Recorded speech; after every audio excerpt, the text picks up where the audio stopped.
भारत ही नहीं 7 देशों में बढ़ा संकट, युद्ध के बीच लॉकडाउन जैसे क्यों बन गए हालात।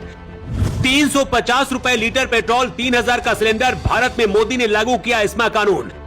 ईरान अमेरिका युद्ध का भारत में असर, आपातकालीन ऑर्डर, देश में आने वाला है क्या बड़ा संकट। ईरान अमेरिका युद्ध का असर अब भारत तक पहुंच गया है। हालात ऐसे हो चुके हैं कि सबसे जरूरी सामान भी अब नहीं मिल रहा। एलपीजी की कमी की वजह से खाना बनाने वाले सिलेंडर भी नहीं मिल रहे, जिसकी वजह से मुंबई जैसे बड़े शहरों सहित शहर शहर होटल और रेस्टोरेंट बंद हो रहे हैं। लेकिन जब मोदी सरकार बार बार कहती रही कि इस युद्ध का असर भारत पर नहीं आएगा, फिर ऐसे हालात क्यों बने। हालात बिगड़ते देख मोदी सरकार ने पूरे देश में एस्मा आपातकालीन कानून लागू कर दिया है। लेकिन क्या इससे हालात बदलेंगे? सिर्फ भारत ही नहीं बल्कि 7 और देश है जहां इस संकट गहराया है। सबसे भयानक हालात पाकिस्तान के हो गए हैं। पाकिस्तान में इस वक्त 1 लीटर पेट्रोल की कीमत करीब 350 रुपए तक पहुंच गई है। इसके साथ ही रसोई गैस के एक सिलेंडर की कीमत करीब 3000 से भी ज्यादा बताई जा रही है। ऐसा ही हाल बांग्लादेश के अंदर भी दिख रहा है। बांग्लादेश में ईंधन की राशनिंग लागू कर दी गई है। मोटरसाइकिल के लिए 2 लीटर और कारों के लिए 10 लीटर सीमा तय की गई है।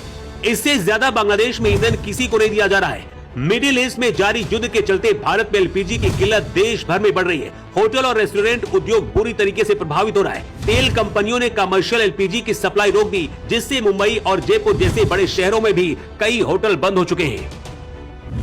जंग की वजह से भारत सहित दुनिया के कई देश बड़े फ्यूल संकट से जूझ रहे हैं। Pakistan, France, America, Germany, Poland, Vietnam, Bangladesh, Sri Lanka और इंडोनेशिया जैसे देश गंभीर ईंधन संकट से जूझ रहे हैं। मिडिल ईस्ट में बढ़ते सैन्य संघर्ष के कारण दुनिया भर में ऊर्जा आपूर्ति बहुत तेजी से प्रभावित हो रही है।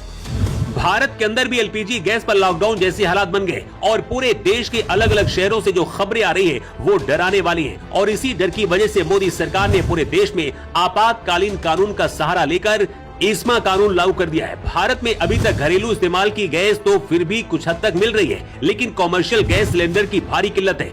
देश में जमाखोरी न होने पाए, इससे बचने के लिए मोदी सरकार ने एस्मा कानून लागू किया है। ESMA एक आवश्यक सेवा रखरखाव अधिनियम एक्ट है, जिसे कुछ सेवाओं की डिलीवरी सुनिश्चित करने के लिए बनाया गया है। ये सेवाएं लोगों के सामान्य जीवन से जुड़ी हैं और इसके प्रभावित होने का सीधा असर आम जनता को पड़ेगा। इसमें सार्वजनिक परिवहन, स्वास्थ्य सेवाएं जैसी सेवाएं शामिल हैं। इस एक्ट के लागू करने के बाद अगर कोई जमाखोरी करता है तो कार्रवाई होती है। भारत का 85 से 90% आयात सऊदी अरब जैसे देशों से आता है, जो आवाजाही के लिए महत्वपूर्ण हॉर्मुज़ जल डमरू मध्य पर निर्भर है।